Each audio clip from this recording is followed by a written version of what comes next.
Assalamualaikum. This is Tahir Afaki and you are watching my channel Wide Vision. हमारा आज का मौजू है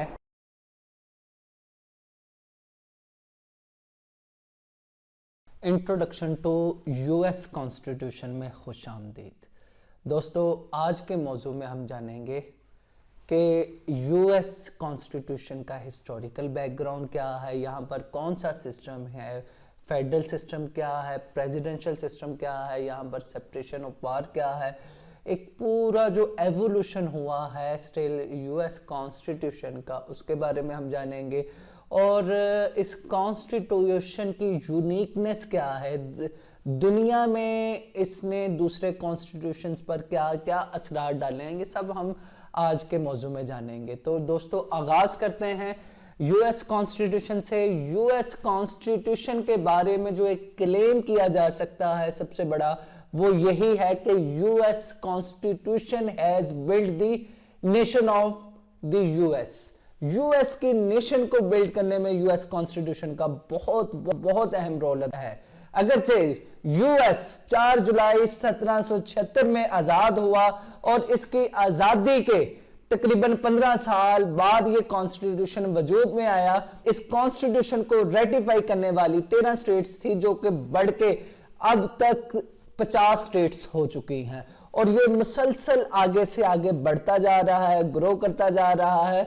और डिलीवरी में अगर दुनिया का कॉन्स्टिट्यूशन जिसे हम कह सकते हैं कि पहले नंबर पर है, जिसने सही इन ट्रू स्पिरिट डिलीवर किया है, वो यूएस कॉन्स्टिट्यूशन है।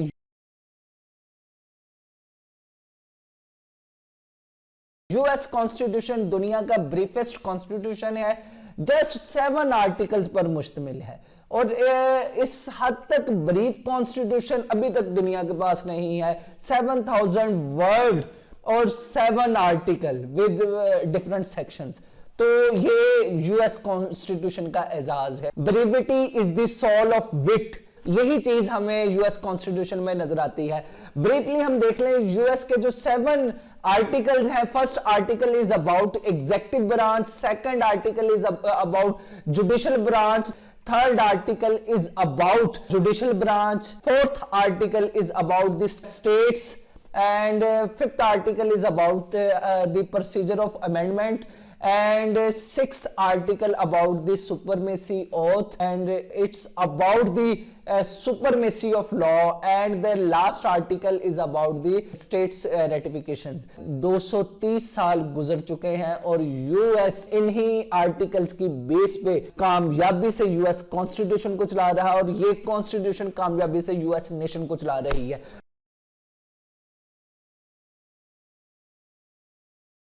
तो आगे हम देखते हैं what is the historical background of the US constitution. तो यूएस कॉन्स्टिट्यूशन का हिस्टोरिकल बैकग्राउंड सिंपली ये 4 जुलाई 1976 को एक इंडिपेंडेंस डिक्लेरेशन साइन किया है, जिसकी बेस पे यूएस वजूद में आया। यूएस ने स्ट्रगल किया अगेंस्ट यूनाइटेड किंगडम, ब्रिटिशर्स के खिलाफ स्ट्रगल करके यूएस वजूद में आया है और यही फिर स्ट्रगल करके 1777 में ये इसने एक कॉन्फेडरेशन की शक्ल इख्तियार की है।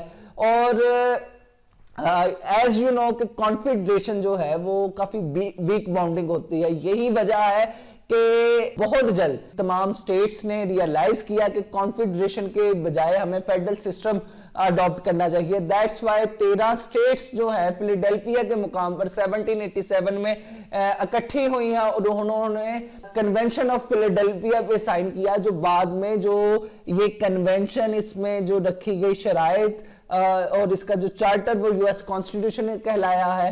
और इसी कन्वेंशन को जो पहले 1788 में 9 स्टेट्स ने रेटिफाइड किया और जब यूएस कॉन्स्टिट्यूशन 1789 में इन्फोर्स किया गया तो 13 स्टेट्स ने इसे रेटिफाई किया था और यूं 7 आर्टिकल्स के साथ यूएस कॉन्स्टिट्यूशन इंप्लीमेंट हुआ। इसके साथ साथ 10 अमेंडमेंट्स भी इसका हिस्सा थी, जिसे हम बिल ऑफ राइट्स कहते हैं। US constitution basically federal form of government देता है। फेडरल फॉर्म ऑफ गवर्नमेंट अगर हम देखें जो इस वक्त पाकिस्तान में चल रहा है, इंडिया में चल रहा है, उससे quite different form of government है, फेडरल फॉर्म ऑफ गवर्नमेंट। आप कह सकते हैं कि ये अपनी ट्रू स्पिरिट के मुताबिक यूएस में मौजूद है। अगर हमने कोई भी मॉडल देखना है फेडरल फॉर्म ऑफ गवर्नमेंट का तो वो यूएस में देखा जा सकता है। फेडरलिज्म को हम सिंपली डिफाइन कर सकते हैं, federalism is a system of governance in which supreme but few powers by the constitution are given to the central government to rule over the whole country. On the other side, general but many powers are given to the federating units to rule over the parts of country। तो जितनी states को, provinces को, provincial units को ज्यादा से ज्यादा आजादी होगी, उनको ज्यादा से ज्यादा इख्तियार दिया जाएंगे, उतने ही ज्यादा फेडरल फॉर्म ऑफ गवर्नमेंट कामयाब होता है।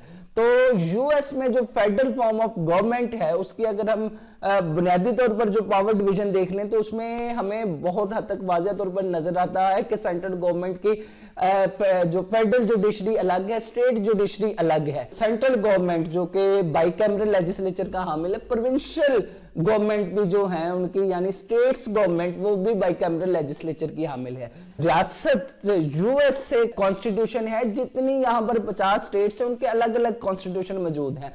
और इवन सबसे अहम बात यहाँ की सिटीजन ड्यूअल सिटीजनशिप का कॉन्सेप्ट है, यानी आप पाकिस्तान में, इंडिया में कहीं भी देख लें वहां पर एक अगर सिटीजनशिप है, इट मींस कि आप पूरे मुल्क के शहरी हैं। इसके बरक्स इब्तदाई जो है सिटीजनशिप वो आप जिस स्टेट्स में रह रहे हैं उस स्टेट की मिलेगी, अगर देन आप अप्लाई करना चाहते हैं तो यूएस की अलग सिटीजनशिप होगी। तो इस तरह से जो है यूएस में ड्यूअल सिटीजनशिप का कॉन्सेप्ट है। अच्छा, तो यूएस कॉन्स्टिट्यूशन का जो प्रीएम्बल है उसमें वाज़िया किया गया है कि sovereignty belongs to the people of the US. तो यूएस पीपल जो है सॉवरेनिटी को एंजॉय करेंगे। अनलाइक यूके में है कि parliament is sovereign, unlike Pakistan में के पर सॉवरेनिटी बिलोंग्स टू अल्लाह, तो यूएस में sovereignty belongs to the people of the US. तो सॉवरेनिटी के हामिल यानी हतमी ताकत के हामिल जो है यूएस के लोग हैं। फिर यहां पर प्रेसिडेंशियल सिस्टम है और इस प्रेसिडेंशियल सिस्टम में प्रेसिडेंट जो है वो हेड ऑफ द स्टेट होता है, हेड ऑफ द गवर्नमेंट होता है, वो अपनी एक कैबिनेट फॉर्म करता है।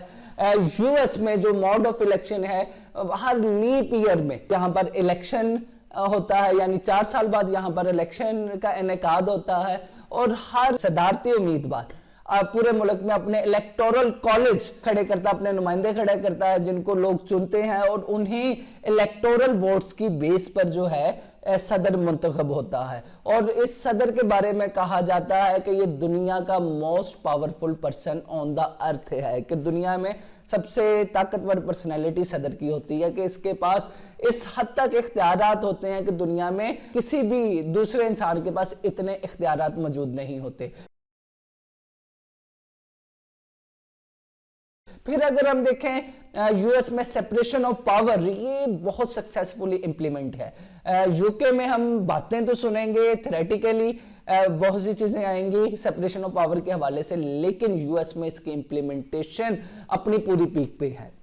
अगरचे सेपरेशन ऑफ पावर का वर्ड यूएस कॉन्स्टिट्यूशन में आपको कहीं भी नहीं मिलेगा, लेकिन यूएस में इसकी मुकम्मल तौर पर इंप्लीमेंटेशन मौजूद है। मोंटेस्क्यू ने अपनी book the spirits of laws में ये सेपरेशन ऑफ पावर की थ्योरी पेश की, इसे एज इट जो है इंप्लीमेंट किया वो यूएस ने किया। तो यूएस के जो फर्स्ट 3 आर्टिकल ये हमें बताते हैं कि यूएस में मुकम्मल तौर पर सेपरेशन ऑफ पावर मौजूद है। यानी फर्स्ट आर्टिकल में जो है legislative powers fall in Congress, तो जितनी भी लेजिस्लेटिव पावर्स होंगी वो सारी की सारी जो है वो कांग्रेस में यानी सेनेट और हाउस ऑफ रिप्रेजेंटेटिव में फॉल करेगी। सेकेंडली जो है all executive powers fall in president, तो प्रेसिडेंट पे तमाम एग्जेक्टिव पावर्स फॉल करेंगी, प्रेसिडेंट अपनी कैबिनेट के साथ तमाम एग्जेक्टिव फंक्शंस सर अंजाम देगा। और थर्ड पे all judicial powers fall in supreme court of the US, तो यूएस के सुप्रीम कोर्ट के पास तमाम जुडिशियल पावर्स होंगी। तो ये सिलसिला है कि यहाँ पर तमाम ये तीनों अलग अलग आर्टिकल, तीनों अलग अलग ब्रांचेस ये अपनी अपनी डोमेन में काम करेंगी। और कोई भी, जैसे कि मोंटेस्क्यू ने कहा था कि किसी भी फर्द के पास अगर 2 इदारों की या 3 इदारों की इख्तियारात आ गए तो power turns to corrupt and absolute power turns corrupt absolutely, तो ये हो सकता है। तो यूएस में ऐसा नहीं है।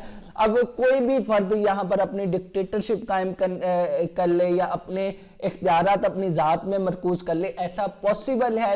लेकिन यूएस कॉन्स्टिट्यूशन में यहां भी चेक एंड बैलेंस रखा गया है। Doctrine of check and balance यहां पर इंट्रोड्यूस करवाई गई है। 6 चेक्स दिए गए हैं तीनों इंस्टीट्यूशंस को। लेजिस्लेटिव के पास 2 चेक हैं कि वो एग्जेक्टिव सदर के इख्तियारात को चेक कर सकता है कि कहीं वो अपने इख्तियारात से तजावज तो नहीं कर रहा। जुडिशल पावर्स को देख सकता है कि जुडिशरी कहीं अपने इख्तियारात से तजावज तो नहीं कर रही।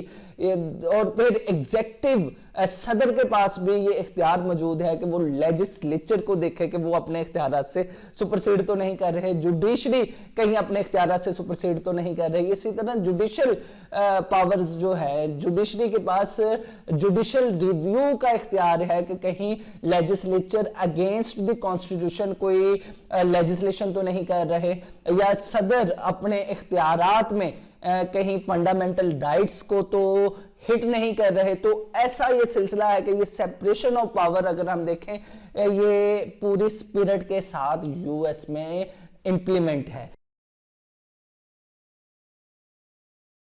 यूएस कॉन्स्टिट्यूशन में जुडिशियल रिव्यू ये बहुत अहम है, बहुत यूनिक पॉइंट है जो कि हमें यूके कॉन्स्टिट्यूशन या कहीं भी और कम ही नजर आता है। तो जुडिशियल रिव्यू क्या है कि जुडिशरी अपना रोल अदा कर रही है, जुडिशरी अपना रोल अदा कर रही है कॉन्स्टिट्यूशन को स्ट्रॉन्ग बनाने के लिए, मरकज को जो है बाइख्तियार करने के लिए, और मरकज जो है कॉन्स्टिट्यूशन के अगेंस्ट ना जा सके, तो ये ऐसा काम कर रही है। तो हम इसे सिंपली अगर डिफाइन करें जुडिशियल रिव्यू को, to check the constitutionality of a law इधर अकॉर्डिंग टू कॉन्स्टिट्यूशन और नॉट, कॉन्स्टिट्यूशन के अगेंस्ट है या कॉन्स्टिट्यूशन से मुतलका है। जितनी भी लेजिस्लेशन कांग्रेस करती है यूएस की सुप्रीम कोर्ट उस पर चेक रखती है, उसे देखती है, उसकी कॉन्स्टिट्यूशनैलिटी चेक करती है। तो ये जुडिशियल रिव्यू का जो बुनियादी तौर पर आगाज हमें जो मिलता है वो 1803 में मिलता। 1803 में एक केस हुआ था मरबरे वर्सेस मेडिसन। थॉमस जेफरसन 1801 में प्रेसिडेंट बने थे, उनसे पहले मरबरे को एक कमीशन जारी किया गया था, लेकिन प्रेसिडेंट जेफरसन ने अपने सेक्रेटरी ऑफ स्टेट मेडिसन को कहा कि उससे अपॉइंटमेंट लेटर जारी ना किया जाए। तो जिसकी वजह से मरबरे ने सुप्रीम कोर्ट में रिट फाइल की, जिसे रिट ऑफ मैंडामस कहते हैं, कि उन्हें उनका कमीशन, उनका लेटर जारी किया जाए। सुप्रीम कोर्ट ने जब देखा कि ये जो रिट फाइल की गई थी तो इसमें बुनियादी तौर पर जुडिशरी एक्ट 1789 की जो है सेक्शन 13 के मुताबिक ये ओरिजिनल जुरिस्डिक्शन जो है उसका इख्तियार सुप्रीम कोर्ट को दिया गया था। ये एक लॉ पास हुआ था जुडिशरी एक्ट 1789 में, लेकिन इसके बरक्स आइन का जो आर्टिकल है 3 और उसकी सेक्शन 2 के मुताबिक सुप्रीम कोर्ट वो एपलेट जुरिस्डिक्शन रखता है, यानी वहां पर अपील तो दायर की जा सकती है, ओरिजिनल जुरिस्डिक्शन नहीं हो सकती। तो यहां पर चीफ जस्टिस मार्शल ने मरबरे के हक में तो फैसला नहीं दिया, लेकिन ये सेनेट का मंजूर शुदा कानून जुडिशरी एक्ट 1789 को नल एंड वॉइड करार दिया। क्यों? क्योंकि ये अगेंस्ट द कॉन्स्टिट्यूशन था, कॉन्स्टिट्यूशन के अगेंस्ट ये जा रहा था। तो सेकेंडली ये जुडिशियल रिव्यू ये उसके बाद भी पूरी अपनी अबुताब के साथ रहा और इसने चेक्स रखे हैं लेजिस्लेचर पर कि वो कानून गलत कानून साजी ना करे और प्रेसिडेंट पे कि प्रेसिडेंट कहीं ऐसे एक्शन ना ले जो कि फंडामेंटल राइट्स के अगेंस्ट हों। नेक्स्ट यूएस में जो बाइकैमरल लेजिस्लेचर है, 2 हाउसेस हैं, जैसे पाकिस्तान में है, इंडिया में है, lower house and upper house. Lower house यहाँ पर हाउस ऑफ रिप्रेजेंटेटिव कहलाता है और अपर हाउस कांग्रेस कहलाता है। कांग्रेस या सेनेट कहलाता है। सेनेट यहाँ का जो है अपर हाउस वो दुनिया का ताकतवर तरीन चैम्बर है। दुनिया का ताकतवर तरीन चैम्बर है। यहाँ पर सेनेट के 100 मेंबर्स हैं। तो फ्रॉम ए स्टेट्स 50 रियासतें हैं, तो 50 रियासतों में से 2-2 मेंबर्स यहाँ पर मुंतखब किए जाते हैं। और ये तमाम पावर्स जो हैं इसी मरकज के पास है। ये यहाँ मेंबर 6 साल के लिए मुंतखब होते हैं। लोअर हाउस में टोटल मेंबर 435 हैं और ये हर 2 साल बाद इनका इंतखाब होता है। और प्रेसिडेंट 4 साल के लिए मुंतखब होता है। तो हम देखें, हाउस ऑफ रिप्रेजेंटेटिव 2 साल के लिए, प्रेसिडेंट 4 साल के लिए, और सेनेट के लोग जो हैं वो 6 साल के लिए मुंतखब होते हैं। तो ये बाइकैमरल लेजिस्लेचर है और मोस्ट इफेक्टिव लेजिस्लेचर है। फिर हम देखते हैं कि यूएस में अमेंडमेंट प्रोसीजर बहुत मुश्किल है। ये US constitution most rigid constitution of the world. आप अंदाजा करें कि 1789 में यूएस कॉन्स्टिट्यूशन वजूद में आया विद 10 अमेंडमेंट्स। तब से लेकर अब तक तकरीबन 230-31 साल गुजर चुके हैं। जस्ट 27 अमेंडमेंट्स हुई हैं अभी तक। 10 अमेंडमेंट को अगर निकाल दिया जाए तो 17 यानी 17 अमेंडमेंट हुई हैं। ये बात नहीं कि यहाँ पर अमेंडमेंट प्रपोज नहीं की जाती, 4000 से ज्यादा अमेंडमेंट प्रपोज की जा चुकी हैं, लेकिन क्योंकि ये मोस्ट रिजिड कॉन्स्टिट्यूशन होने के बायस यहाँ पर अमेंडमेंट से इंतहाई कम हुई हैं। अमेंडमेंट प्रोसीजर क्या है? कांग्रेस की 2/3 मेजॉरिटी चाहिए, यानी बोथ हाउसेस की 2/3 मेजॉरिटी चाहिए किसी भी अमेंडमेंट को पास करने के लिए। लेकिन बात यहाँ पे नहीं खत्म होती, बात आगे चलती है स्टेट रेटिफिकेशन की तरफ। तो स्टेट की जो है 3/4 मेजॉरिटी रेटिफिकेशन जरूरी है, यानी कम से कम 38 स्टेट्स 38 स्टेट्स की जो रेटिफिकेशन होगी तो अमेंडमेंट कंसीडर होगी, अदरवाइज नहीं। दैट्स वाई कि यूएस में दुनिया की अभी तक जो 230 सालों में तकरीबन सिर्फ 17 अमेंडमेंट उस लिहाज से हुई है, अगर 10 अमेंडमेंट को निकाल दिया जाए तो ये मोस्ट रिजिड कॉन्स्टिट्यूशन है। फर्दर हम देखते हैं, क्योंकि इतना अरसा हो गया यूएस कॉन्स्टिट्यूशन को आए, तो यहाँ पर कुछ कन्वेंशंस भी है, कुछ अनरिटन प्रिंसिपल्स भी है। जैसे हम देखते हैं कि प्रेसिडेंट अगर एक स्टेट से है तो वाइस प्रेसिडेंट सेम स्टेट से नहीं हो सकता, वो दूसरी किसी और स्टेट से होगा। अब तक यही कन्वेंशन चली आ रही है। फिर यहाँ पर प्रेसिडेंट अक्सर कुछ मामलात में सेनेट से कंसल्ट करता है, तो ये अगरचे constitutionally he is not bound to do this, लेकिन वो ये करता है। तो ये भी एक तरह की जो है यहाँ पर कन्वेंशन है, जिसे सेंसिटोरियल कर्टेसी कहा जाता है। और फिर यहाँ पर एक कन्वेंशन ये भी रही है जो कि जॉर्ज वाशिंगटन ने जिसका आगाज किया था कि प्रेसिडेंट सिर्फ 1-2 दफा ही मुल्क का प्रेसिडेंट बन सकता है, तीसरी दफा नहीं। तो ये एक कन्वेंशन थी, रिटन प्रिंसिपल नहीं था, लेकिन फ्रैंकलिन डी रोजावेल्ट ने इस प्रिंसिपल को ब्रेक किया और 4 दफा प्रेसिडेंट बना। तो उसके बाद 1952 में एक अमेंडमेंट के जरिए ये कानून बना दिया गया कि कोई भी प्रेसिडेंट सिर्फ 2 दफा ही प्रेसिडेंट बन सकता है, तीसरी दफा प्रेसिडेंट नहीं बन सकता। तो यूं यहाँ पर कन्वेंशंस का भी अहम रोल है। उसके बाद हम देखते हैं यहाँ पर ड्यूअल सिटीजनशिप यहाँ पर मौजूद है। ये क्या है कि कोई भी सिटीजन सबसे पहले जिस स्टेट में रह रहा है उसका सिटीजन होगा, और उसके बाद if he want to apply for the US citizenship तो वो यूएस सिटीजनशिप के लिए अलग अप्लाई करेगा। यानी यहाँ पर दोनों सिटीजनशिप अलग अलग हैं, अलग अलग इनके प्रोसीजर हैं कि जिस स्टेट का जो कोई शहरी है तो वो पहले उस स्टेट का शहरी होगा, फिर यूएसए का शहरी होगा। तो यूं यहाँ पर ड्यूअल सिटीजनशिप का कॉन्सेप्ट है। नेक्स्ट यहाँ पर ड्यूअल पार्टी सिस्टम है, यानी कि 2 पार्टियां ही, दोनों में से कोई एक पार्टी जो है इख्तियार में आती है, पावर में आती है। तो डेमोक्रेट्स और रिपब्लिकन्स इन ही दोनों में जो है खूब गर्मा गर्मी होती है, खूब बेहतरीन कंपटीशन होता है, और इनमें से ही कोई पार्टी जो है पावर में आती है। यहाँ पर ड्यूअल पार्टी सिस्टम अपनी पूरे आबोताब के साथ चल रहा है।